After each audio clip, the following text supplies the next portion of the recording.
Hello, my dear friends, my dear co-farmers, co-teachers, and my friends, everyone. So ato nang sugdan karon, nagsugdan na paghimo ang atong mga puste sa atong farm.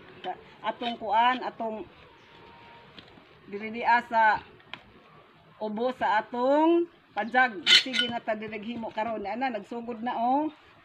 So hopefully makahuman na ni sila og kuan, makamasa na, makahimo na mga puste para ato nang matao didto sa atong fish pond. Unsa maklear na nato. So subaybayan nato ang pag-develop nato sa hinay-hinay nga pag-develop sa atong farm for this summer.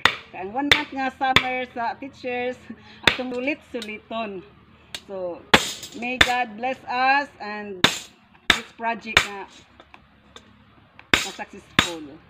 So help me, give me your insight about landscaping and farming. Thank you.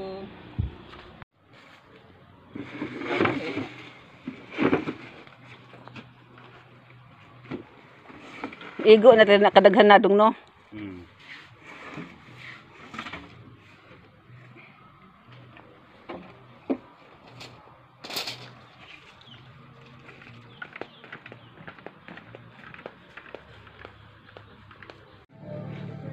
Alat.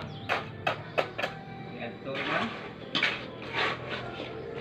Ito, hinlo kayo dito. Sabi na ron kay sige na po.